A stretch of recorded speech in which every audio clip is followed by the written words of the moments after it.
Bienvenidos a este nuevo día, a este su tiempo de refrigerio, así dice el Señor, donde la garantía de este tiempo es que siempre habrá una palabra de bendición para tu espíritu, para tu alma y para tu cuerpo. Si así tú lo puedes creer y lo aceptas. Y si eso haces, dejarás que la palabra vaya y haga lo que tiene que hacer. Segunda de Corintios 3:17, porque ahora el Espíritu es el Señor, y donde está el Espíritu, ahí hay libertad, y Él con la palabra y la gloria de Dios nos está transformando.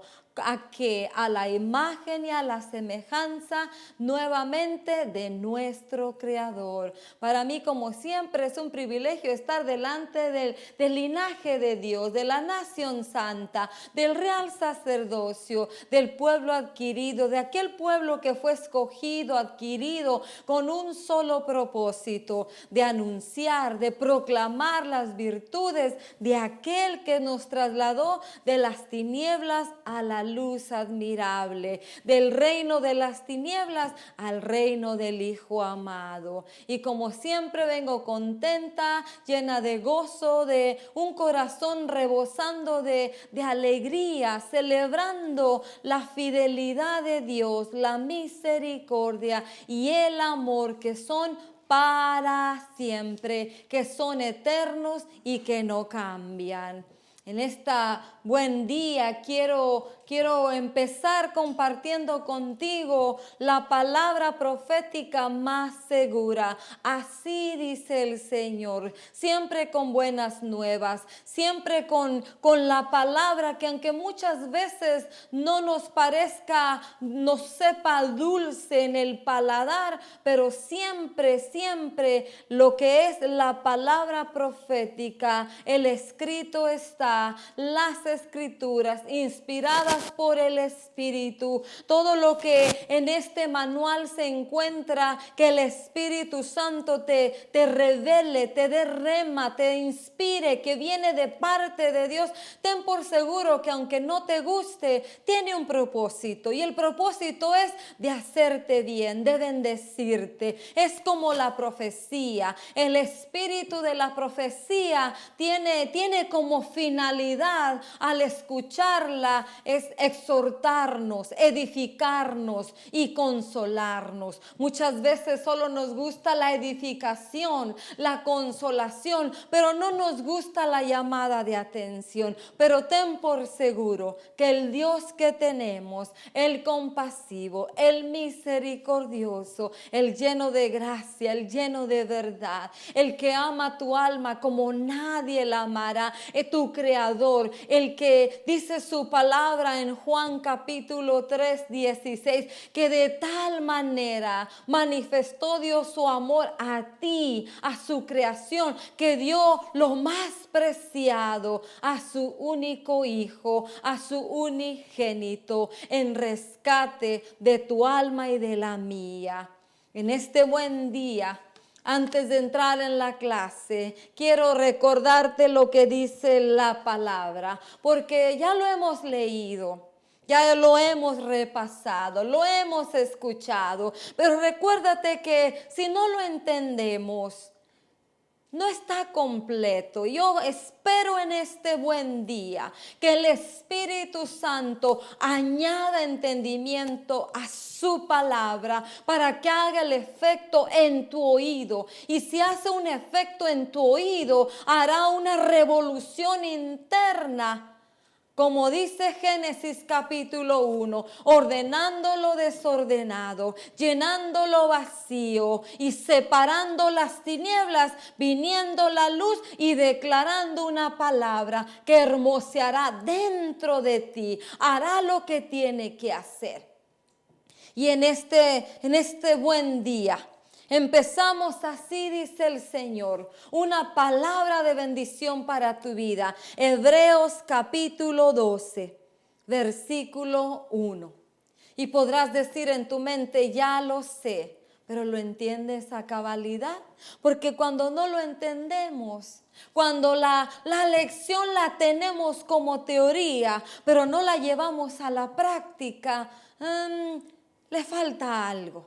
Le falta un ingrediente. La palabra es, como dijo el Señor Jesús en Mateo 7:24, ¿a qué compararé un hombre que oye estas mis palabras y las pone en práctica? Lo compararé a un hombre sabio, prudente. No solamente basta oírlo. No solamente basta tenerla en nuestro corazón, que habite, que more en nuestro corazón, como dice Colosenses, que la palabra de nuestro Señor Jesucristo habite en nuestro corazón abundantemente. No solamente eso, sino añadamos lo que sigue, pongámosla por obra, para que su propósito se perfeccione, para que el plan se lleve a cabo.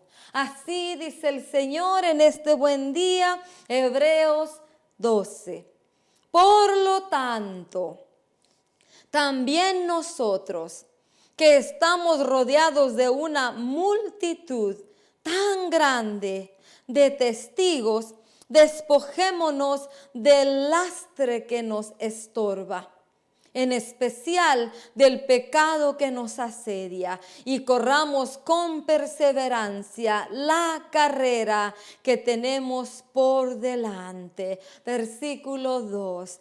Fijemos la mirada en Jesús, el iniciador y perfeccionador de nuestra fe, quien por el gozo que le esperaba soportó la cruz, menospreciando la vergüenza que ella significaba, y ahora está sentado a la derecha del trono de Dios. Versículo 3. Así que pues consideren aquel que perseveró frente a tanta oposición por parte de los pecadores, para que no se cansen ni pierdan el ánimo. En la lucha que ustedes libran contra el pecado, todavía no han tenido que resistir hasta derramar su sangre. Me llama la atención que dice Hebreos capítulo 12, que el Señor Jesús, cuando iba a cumplir su propósito, y el propósito, la culminación de él era ir a la cruz, dar su vida, derramar su sangre para que tú y yo, hermano y hermana, ahora tuviéramos acceso, tuviéramos participación en la misericordia y en la gracia de Dios, por los méritos y los beneficios de nuestro Señor Jesús. Y me recuerda cuando estoy leyendo que dice, el Señor Jesús lo dijo en los evangelios, todo aquel que quiera ser mi discípulo, ¿qué dice? Tome su cruz, niéguese a sí mismo y sígame. Muchas veces las personas dicen, eso solamente era para el Señor Jesús. Sí, la obra redentora solamente le pertenecía y fue encomendada única y exclusivamente a nuestro Señor Jesucristo, quien ahora es nuestro Señor, nuestro Salvador, nuestro Redentor. Pero tú y yo, para que dejemos que su carácter, para que dejemos que sus virtudes, sus cualidades, como ahora somos participantes del pueblo de Dios, por la misericordia y la gracia, necesitamos manifestar lo que Él era. Él dijo, sed misericordiosos como yo soy, sed misericordiosos como vuestro Padre Celestial, sed compasivos, sed humildes, sed sencillos de corazón, sed mansos. El carácter de nuestro Señor Jesús, el carácter de nuestro Creador, manifestado en la persona de nuestro Señor Jesús, es lo que Dios está buscando, es lo que Él ha venido trabajando en tu vida y en mi vida. de tiempo en tiempo, si tú y yo hemos dejado que esta palabra se haga vida en nosotros. Acompañado de Hebreos capítulo 12, Dios me daba la lección y la clase de este día. Hebreos 12. Puestos nuestros ojos en el autor y consumador, el iniciador, el perfeccionador, el que la inició y la culminó, puestos los ojos en Él. ¿Para qué?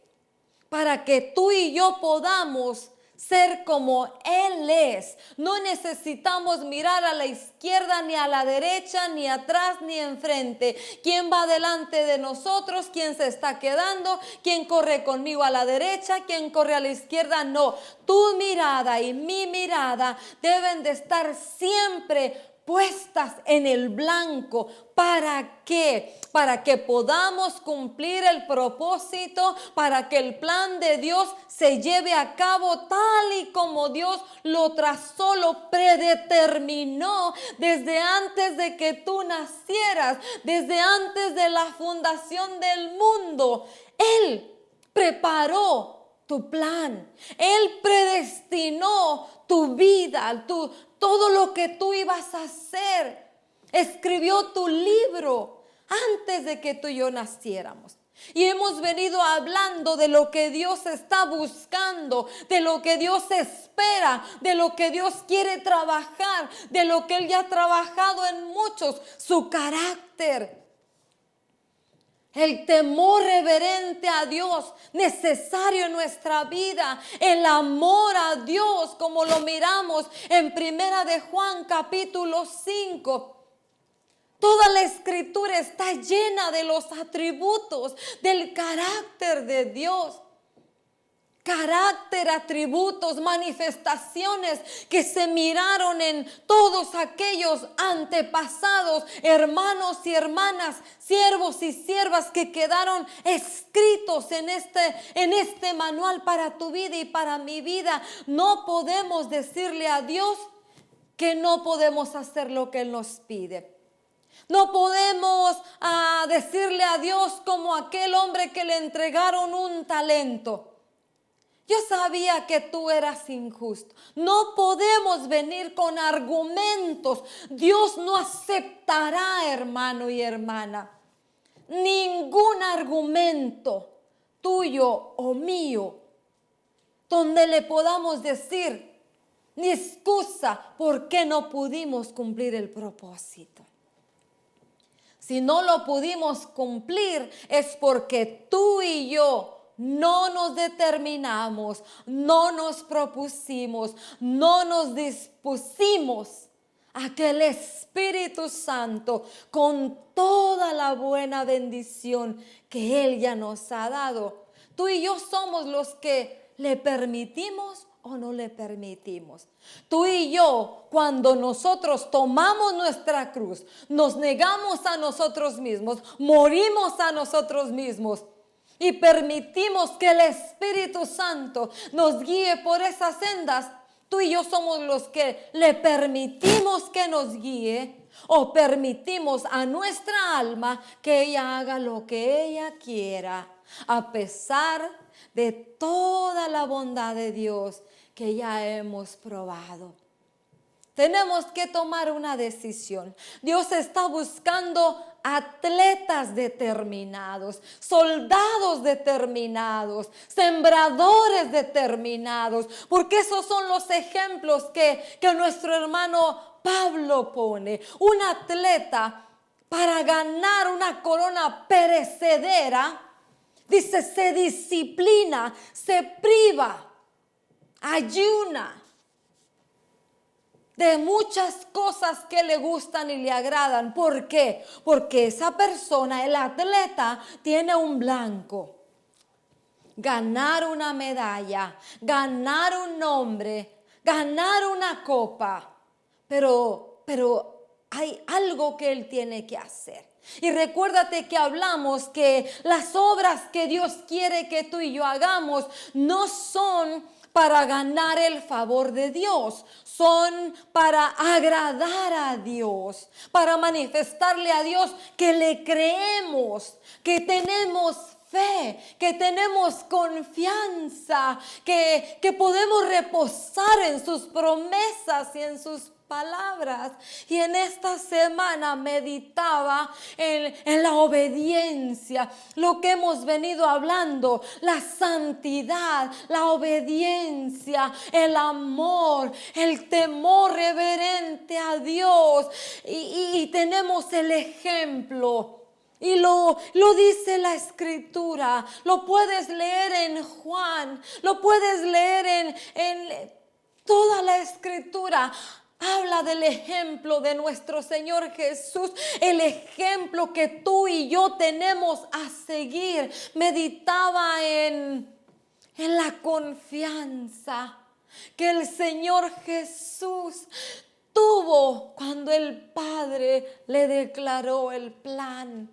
Él sabía que iba a morir, él sabía que iba a ser separado, él sabía que tenía que bajar a las profundidades, él sabía que tenía que poner su vida en favor, en beneficio tuyo y mío. Pero el Padre le dijo: yo te doy potestad de poner tu vida y volverla a tomar. Era un plan. Y meditaba en la confianza que el Señor Jesús tenía en la palabra, en las promesas del Padre. Aunque aparentemente lo abandonó en el momento crucial donde Él expiró y entregó su espíritu. Pero como la historia que compartimos hace un tiempo atrás, el padre de la tribu que lleva a su hijo al bosque para que el hijo empiece a manifestar que salió de la etapa de niñez y avanza a la etapa de adulto, de joven. Para formarle el carácter lo deja toda una noche en medio de los ruidos, los sonidos de las fieras, de las aves, de todo lo que sucede en la noche en un bosque. Pero lo que el hijo no sabía era de que el padre a una distancia estaba vigilándolo.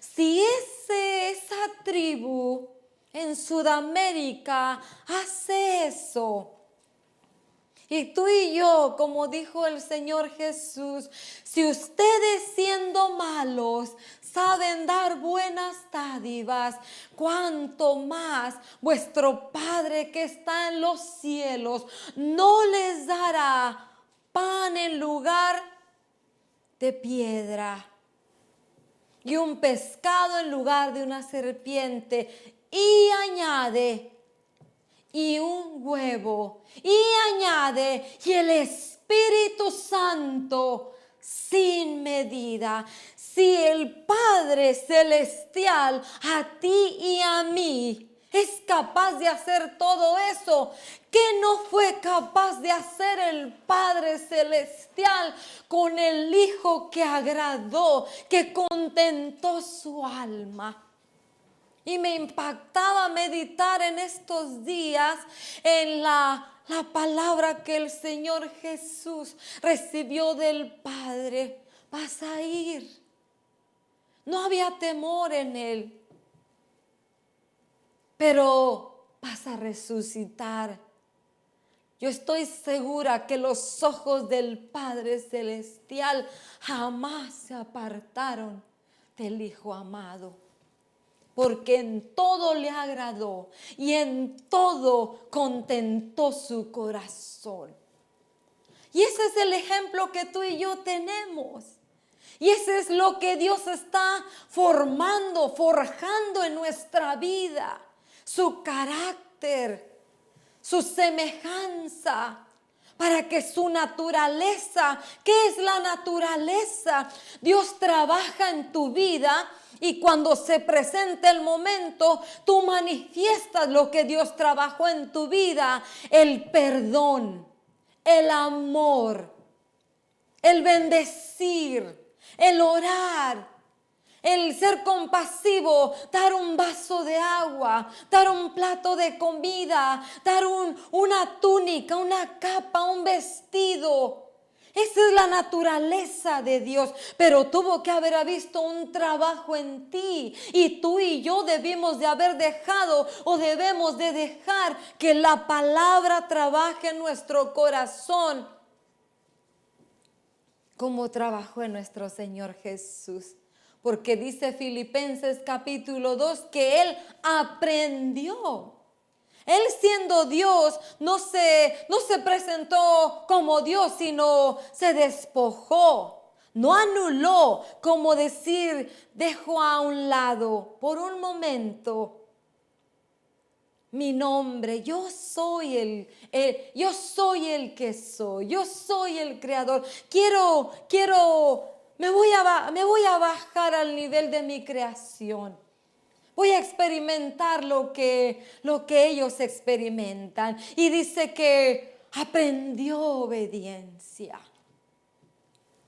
Y en eso hemos venido hablando, meditando en la clase, en el aula del Espíritu Santo, el carácter, los atributos de nuestro Dios en tu vida y en mi vida, porque somos linaje escogido, nación santa, real sacerdocio, una propiedad exclusiva, comprada, separada, apartada por nuestro Dios, con el solo propósito de anunciar, de proclamar lo que Él es, lo que tú y yo hemos experimentado. Primeramente, en la semana pasada te decía que antes de venir y agradecerle a Dios su gracia, su fidelidad, por proveerme, por guardarme, por protegerme,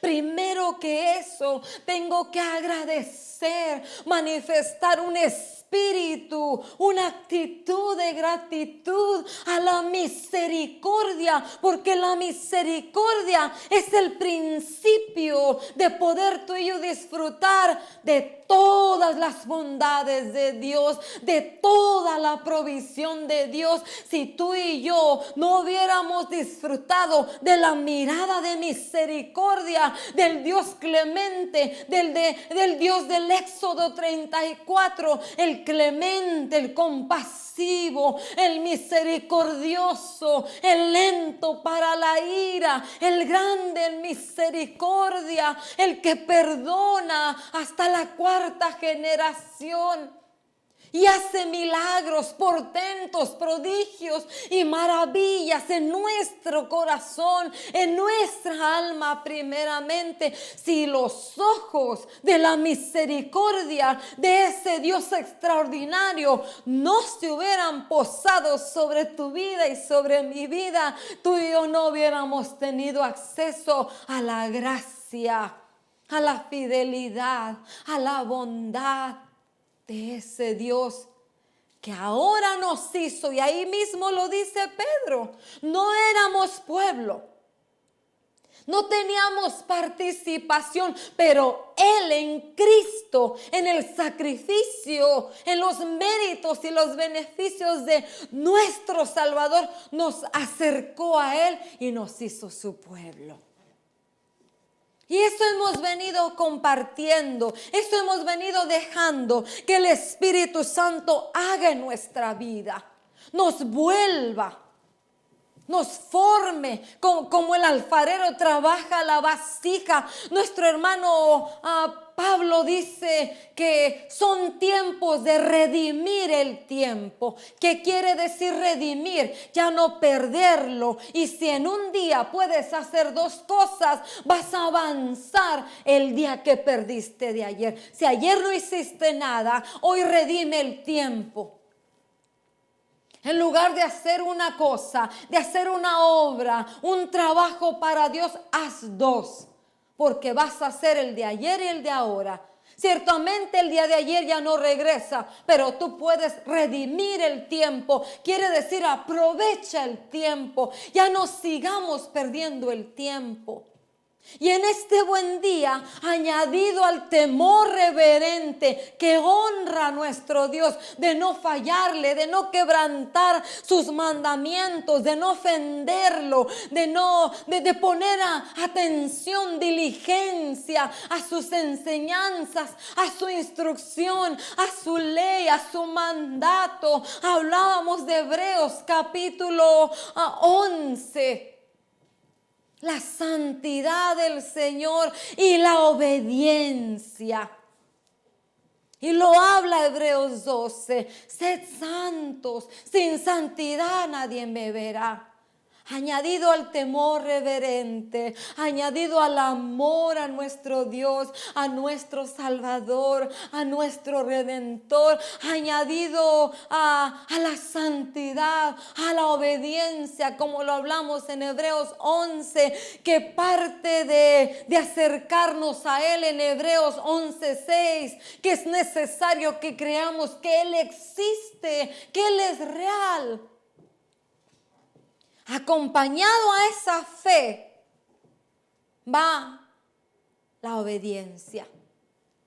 Y la obediencia y la fe trabajan como un engrane, juntos, unidos. Porque no solamente es de creer que Él existe y que Él es real. Recuérdate que hablábamos en Hebreos 4, acercándonos con confianza al trono de la gracia, de la misericordia, para tomar oportuno socorro, misericordia y gracia para nuestro peregrinar. Y en Hebreos 11 hablábamos que dice Hebreos 11 del 1 en adelante, que por cuanto obedecieron y pusieron por obra la instrucción que Dios les dio, fueron aprobados, hallaron aprobación nuestros antepasados. La fe de Hebreos 11 no es solamente para recibir las promesas de Dios, de lo que Dios me prometió. Dios espera que tú y yo también actuemos a una instrucción. Y eso es lo que quiero compartir contigo en este buen día. La fe. Pero ¿cuál fe? No, recuérdate que la palabra, el núcleo de nuestra relación con Dios es la fe. Creemos que Él existe, creemos que Él es real, creemos, como dice nuestro hermano Juan, que aún sin haberle visto le amamos porque el Espíritu Santo lo ha revelado a nuestra vida.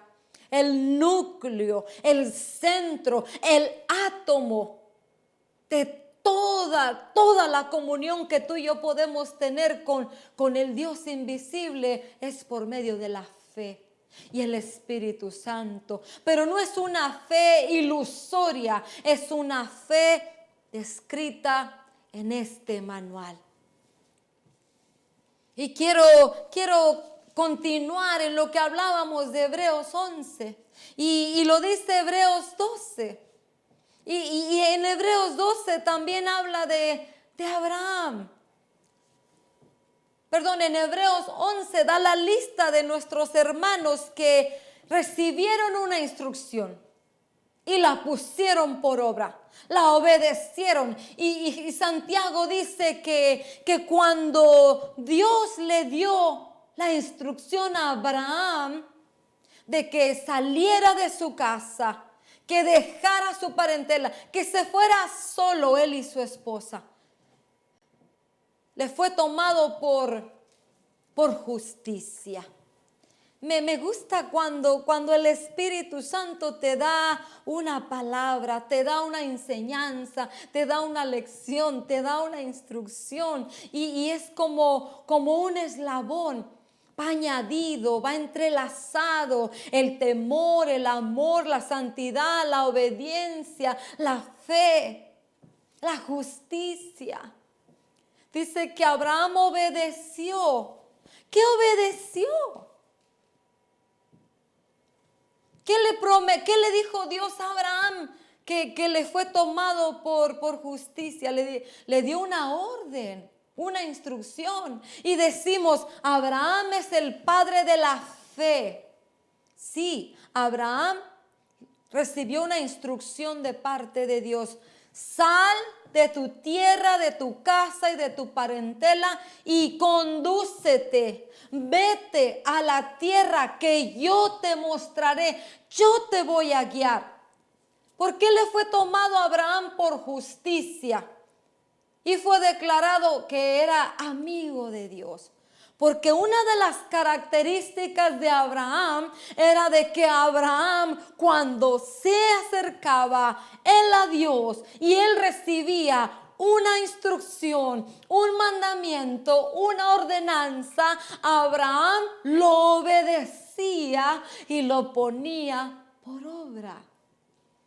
Y lo hemos repetido y lo hemos leído y lo hemos oído y nos lo han enseñado que Dios le dijo a Abraham, dame a tu unigénito, lo que más amas, sacrifícamelo.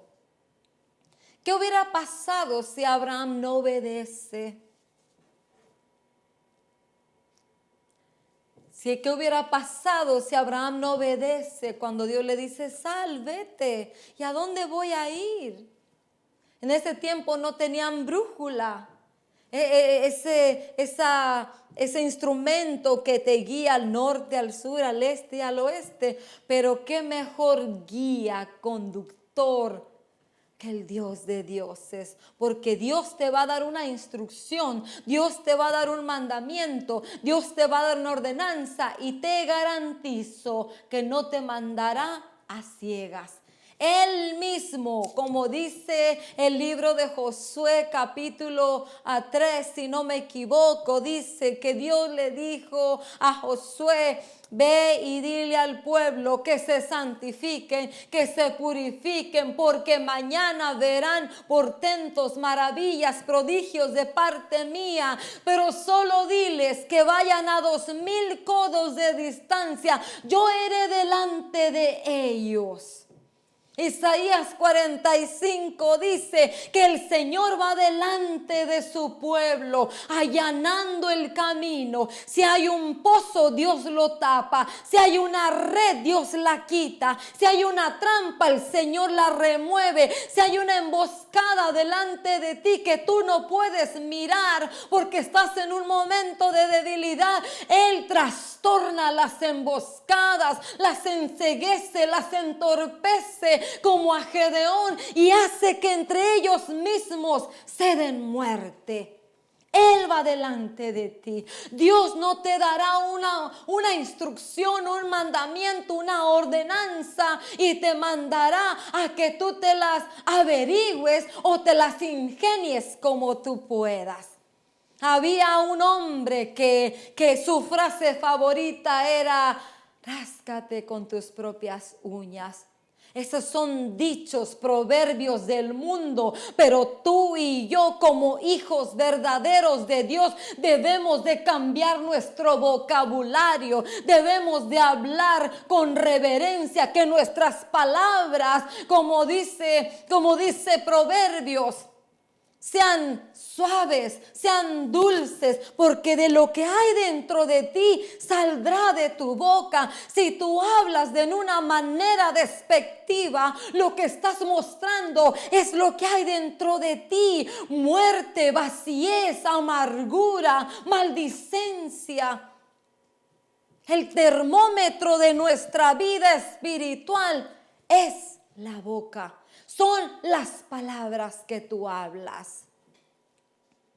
Dios no te mandará, Dios no te pedirá que tú hagas algo sin que Él ya te haya dado la provisión. Y lo dice Efesios capítulo 2 del 10 en adelante. No lo sabemos de memoria, lo hemos oído, lo hemos leído, nos lo han recitado, pero si no lo entendemos, porque ahora nosotros somos hechura suya, creados en Cristo Jesús para hacer buenas obras, las que tú te vas a inventar, las que yo me voy a inventar, no, las que Dios ya preparó de antemano para que tú y yo solamente rindamos nuestra voluntad, nos neguemos a nosotros mismos, como el grano de trigo cayó a tierra, como discípulos, porque este es un discipulado, como discípulos del Señor Jesús,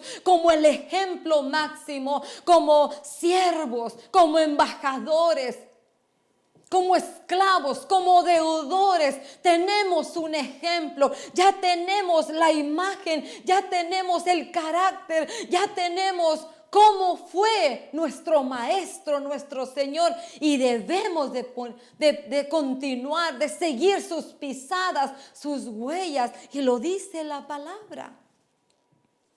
Tú y yo solamente tenemos que rendir nuestra voluntad.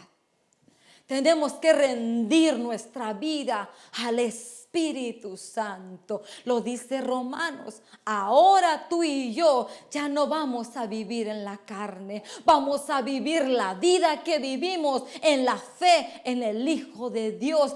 Aquel que se dio por nosotros. Aquel que se entregó. Vivir en el Espíritu, andar en el Espíritu, y no satisfajáis las obras de la carne, los deseos de la carne, porque el Espíritu produce vida y paz, pero andar en la carne produce muerte y destrucción. Añadido al temor reverente, añadido al amor a Dios, añadido a la santidad, la obediencia, la fe, carácter, virtudes de nuestro Señor Jesús, de nuestro Padre Celestial, que deben de manifestarse en nosotros. Lo que Dios está haciendo en este tiempo, todavía no nos vamos a ir, hermano y hermana. No hagas tus maletas, porque todavía no va a venir el Señor Jesús. ¿Y por qué lo digo con convicción? Porque todavía hay un trabajo que la iglesia de Cristo necesita desarrollar en este tiempo. Primeramente está sucediendo en tu vida y en mi vida, en las congregaciones, lo que está escrito en Primera de Pedro. Es necesario que el juicio empiece por casa. ¿Qué es juicio? La auditoría, el examen, el parecer, la opinión de Dios sobre todos aquellos que nos decimos ser sus hijos, que nos decimos ser sus discípulos. Hay un trabajo.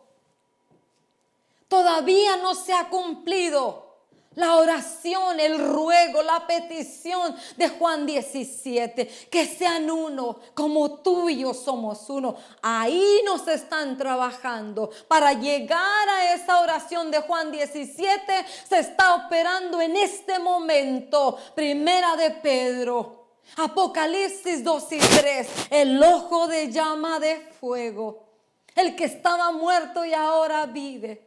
El Señor Jesucristo examinando su iglesia, examinando su pueblo, examinando aquello que se decía ser cristiano, porque cristiano no es un diploma, cristiano es una manifestación de las actitudes de Cristo. Eso es lo que está sucediendo. Estamos en la auditoría, estamos en la opinión, estamos en que Dios está examinando su campamento, su pueblo, lo que Él compró, lo que Él escogió, lo que le pertenece, para poder que se lleve a cabo el cumplimiento de la petición de Juan 17. ¿Cómo conocerán que son mis discípulos? En que se aman y son uno. Como tú y yo, Padre, somos uno. Todavía no nos vamos, porque todavía no se ha cumplido el último tiempo. de la propagación del evangelio verdadero de Jesucristo. Quiero añadir a Hebreos capítulo 12 y medita en su palabra, meditar en su palabra. No te tienes que saber toda la escritura. ¿De qué te sirve sabértela si no la entiendes? Y si no la entiendes y no la pones por obra, de nada te sirve. Pero cuando meditas como la vaquita, como la oveja, en una palabra, en un versículo, y dejas que esa palabra como el alimento te nutra, absorba tu cuerpo esos nutrientes, te fortalezca las manos debilitadas, te limpie las manos manchadas de sangre porque murmuraste, porque pecaste, te fortalezca las rodillas débiles. Esa palabra te va a alimentar, te va a sanar, te va a sustentar. Esa palabra que el Espíritu Santo te dé y quitará la venda de tus ojos, ceguera, quitará el hollín de tus oídos, como se limpiaban por donde fluía el candelero, por donde fluía el aceite, las despabiladeras quitaban lo que estorbaba, el residuo. Así el Espíritu Santo está quitando el hollín de tus oídos, la cera, lo que estorba, que oigas la voz del Espíritu Santo. Lo dijo el Señor Jesús 7 veces en Apocalipsis 2 y 3. El que tenga oídos para oír, que oiga lo que el Espíritu habla a la iglesia. La iglesia de Cristo es un organismo, es un cuerpo indestructible por su cabeza, porque la cabeza nuestra es el que venció. Colosenses capítulo 2 del 14 en adelante. Tú y yo tenemos un trabajo. No es tiempo de atrincherarnos, no es tiempo de vivir atemorizados, no es tiempo de vivir aterrorizados, ni con pánico ni pavor. ¿Qué voy a comer? ¿Qué voy a vestir? ¿Dónde voy a vivir? Dios es fiel, te lo garantizo. Puedo meter las manos al fuego y mis manos no se quemarán por este Dios, el Dios de dioses, el Señor de señores. Él es fiel. Él es verdadero, sus promesas, su palabra son fieles. Él es fidedigno, es digno de toda tu confianza. Pero toda su provisión es para que cumplamos su propósito. Dios permitirá que vivamos 4 años más disfrutando de sobreabundante gracia en esta nación. Pero no para acomodarnos, no para continuar viviendo como vivíamos, sino para, como el atleta, el sembrador y el soldado, dejar que esta palabra y que el Espíritu Santo nos ciña los lomos con el cinturón de la verdad, afirme las sandalias del apresto del evangelio verdadero, afiance el escudo de la fe, afirme la espada de su palabra, el casco de la salvación, entendiendo de una vez por todas que todo a lo que tú y yo tenemos acceso de la riqueza espiritual de Dios tiene un propósito: cumplir sus planes, cumplir sus propósitos, aquello para lo cual te alcanzó, no para tus deleites, no para mis deleites. Ese es el propósito de la bondad, de la provisión de Dios. Ya es tiempo que avancemos a las obras que Él preparó. Ya hemos confiado, lo hemos visto que Él ha sustentado nuestra vida. Él es fiel, ha sido fiel y será fiel.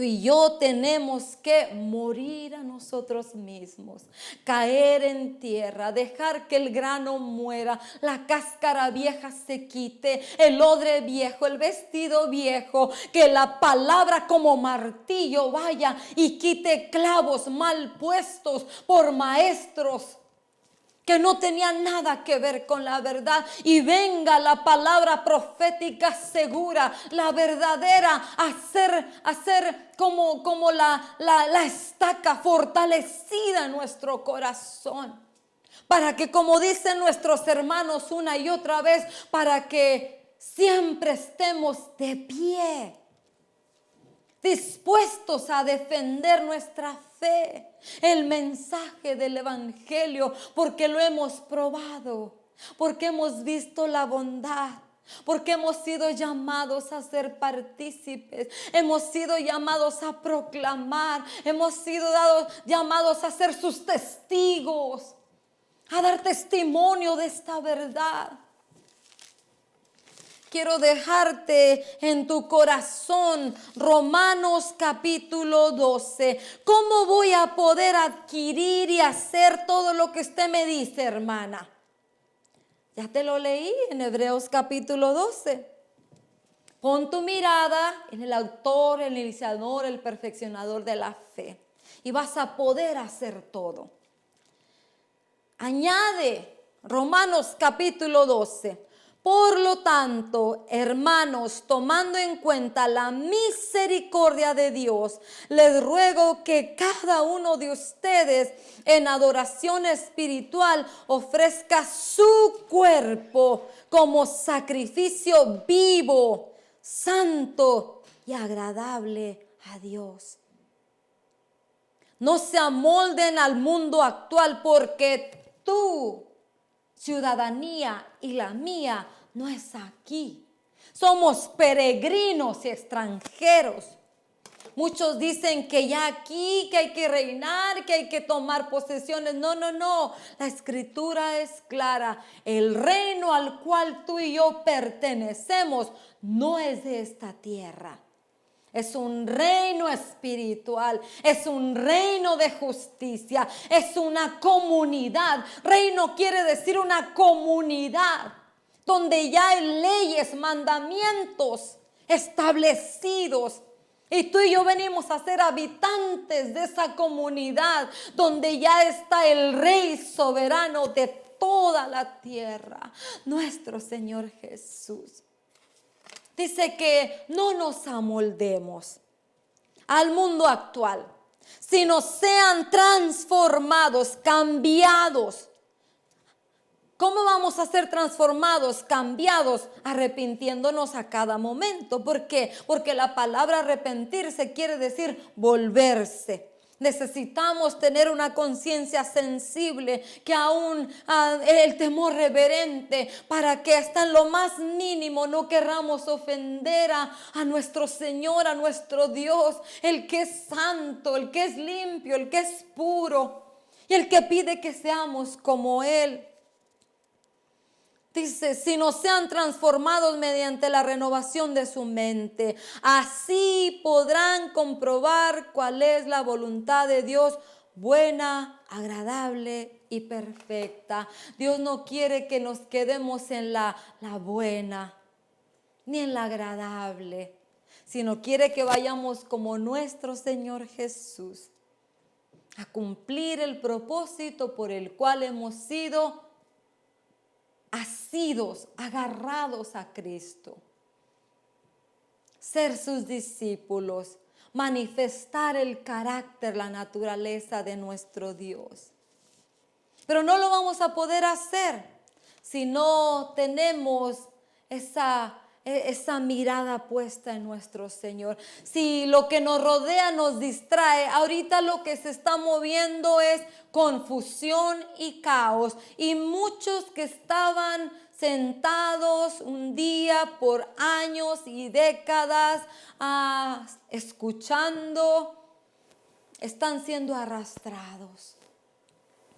Por eso es necesario la comunión volvernos a la comunión con el Espíritu Santo. Hace 2 meses Dios me hablaba, yo escuchaba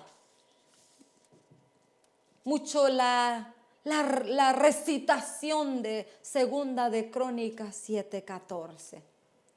Y como yo lo oía, pues yo también quería ser partícipe del avivamiento. Y cuando yo le pregunto al Señor, Señor, todos repetimos 1 día, 2, 3, 4, 5, 6, 7, la misma escritura. Si mi pueblo sobre el cual mi nombre es invocado, y lo repetíamos. Pero no me puedo quedar solo aquí parada repitiéndolo. Esa palabra tiene una acción. Y le empiezo a preguntar al Señor, ¿qué es? ¿Cómo es un avivamiento? ¿Qué hay que hacer para ver la manifestación de Dios en un avivamiento? Y lo dice la Escritura, Dios aviva su obra en medio de los tiempos con su palabra. Y Dios me dice, ve a leer y a repasar Esdras y Nehemías. Y en eso estoy, repasando Esdras y Nehemías. Y he mirado 3 puntos y todavía estoy sorprendida de ver lo que es verdaderamente un avivamiento. Para poder que se cumpla en nosotros Segunda de Crónicas 7:14 y accionarlo, no me voy a inventar el avivamiento. Voy a ir a leer Esdras y Nehemías. Solo hablamos de Nehemías, pero no hablamos de Esdras. Nos gusta leer lo que dice la palabra en Ageo capítulo 2, la gloria postrera mayor que la primera. Sí, pero algo tuvo que suceder para que se mostrara la gloria de Crónicas en el templo, la gloria que llenaba el templo. Algo tuvo que haber pasado. Hay que ir a leer y ser diligente, indagar. Estoy leyendo el principio de Esdras y dice que para empezar el avivamiento se empezó a convocar a la asamblea y a pasar lista de todos aquellos que tenían acceso a administrar las cosas de Dios. Sorprendentemente, muchos de los que estaban administrando no tenían nada que ver con el pueblo de Dios. Eso es lo que está Dios haciendo. Primera de Pedro, el juicio por casa, está examinando, está auditoriando. Apocalipsis 2 y 3, está examinando nuestro corazón, mirando nuestras actitudes. Eso es un avivamiento. Y ojalá que tú seas encontrado en el libro de la genealogía. No vayas a ser que te metiste y ni siquiera tienes a Dios como tu Dios, ni al Señor Jesús como tu Señor, ni al Espíritu Santo como el Consolador. Primero tenemos que examinar que la participación que nosotros decimos tener en el pueblo de Dios, Dios, como lo leímos en Primera de Juan capítulo 5, Dios dé testimonio de ti. La sangre, el agua y el Espíritu, el Padre, el Verbo y el Espíritu den testimonio que tú eres hijo de Dios, que estás inscrito, que tienes participación. Para que podamos ser esos atletas, esos sembradores, esos soldados que Dios está usando, que Dios está buscando para este tiempo en la recta final. Es un trabajo que la palabra está haciendo en tu vida y en mi vida. Primeramente para equiparnos e ir a hacer la obra. Mateo 28. Marcos, donde el Señor le estaba enseñando a sus discípulos, no solo se enfoquen en sanar y en dar de comer. Lo más importante, lo principal, el centro de todo es pregonar el Evangelio, pregonar al Salvador, pregonar al Redentor. Tú y yo éramos pecadores y el Redentor se manifestó a nuestra vida por el Espíritu. Eso no ha cambiado y no cambiará. Esa es tu responsabilidad y la mía. Pero tienes que manifestar en tu vida y en mi vida el temor reverente de honrar a Dios, la santidad, la fe de Dios, no solamente de ir y pedirle, sino dispuestos a obedecerle, el amor, la justicia, rectos, íntegros. Quiero dejarte con una palabra profética que yo creo que Dios le dio a este siervo. Hace 2 meses escuché una alabanza de una hermana que Dios hace muchos años ha usado como una verdadera salmista, Darlene Zschech. Ella empezó su ministerio de alabanza en Australia con Hillsong. Y hace 2 meses ella cantó a dúo con el hermano William McDowell.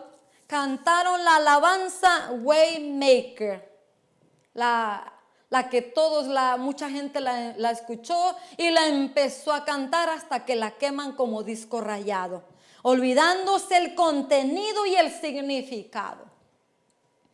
Hace 2 meses me encuentro con esta preciosa alabanza en inglés donde Darlene y el hermano William están cantando. Y en ese momento que están cantando, Dios, el Espíritu Santo, creo que es el Espíritu Santo, viene sobre la vida del hermano William y le da una palabra profética. Él no es profeta, él es salmista, pero el espíritu de la profecía vino sobre él. Y decía, hay momentos en cada generación donde Dios se reintroduce él mismo a una generación y ensancha, amplía su mensaje. A Moisés le dijo, yo soy el que soy, o yo soy tu padre, tu Dios. Una y otra vez se lo decía a Israel. El Dios de Abraham, de Isaac y de Jacob. Hay momentos donde es importante que sepas quién yo soy, le decía Dios a este siervo. Y siempre que hay una generación que olvida quién Él es, quién es el Señor, el Dios de dioses, Él permite que su mensaje se vuelva a agitar como las aguas alrededor del mundo, en la boca de muchos al mismo tiempo. Y dice, hey, hola, quiero darme a conocer una vez más. Todavía hago milagros, todavía abro camino, sigo manifestando, manteniendo mi promesa y estamos en un tiempo donde Dios quiere volverse a mostrar, quiere volver a mostrar sus atributos, sus virtudes. Y cuando este siervo está hablando de esa manera, me recuerda el Espíritu Santo, Ezequiel 34:11. Quiero darte rápidamente la definición de reintroducir. El Señor Jesús vino a introducir, el Padre introdujo al Hijo, pero Dios en este tiempo va a usar a su iglesia, quiere usar tu vida, para eso te ha preparado, para eso me ha preparado, para usar tu vida y la mía, para manifestarse esta generación que aparentemente se ha olvidado de su Creador. Reintroducir, volver a producir una cosa, ser réplica de un original, hacer una copia de una cosa, hacer o decir una cosa ya hecha o dicha con anterioridad, volver a introducir, usar, operar o poner algo en su lugar después de que no se ha usado por algún tiempo. El nombre de Jesús, que sobre todo nombre, sigue haciendo milagros, sigue haciendo prodigios. La sangre de Cristo sigue limpiando. Las heridas del Señor Jesús siguen sanando. Y para eso te ha venido preparando y me ha venido preparando. Dispón tu corazón para ser ese instrumento. Define tu corazón como el profeta Elías definió al pueblo en el monte Carmel. Sirve a Dios si crees que Él es Dios. Y si no, sirve a Baal. Define tu corazón, porque Dios va a volver a manifestarse en este tiempo, en sobreabundante gracia. Espero haya sido grandemente bendecido igual que yo. Y te dejo con el Salmo 27. Ciertamente hubiera yo desmayado si no habría de creer que vería la bondad del Señor en la tierra de los vivientes. Bendiciones.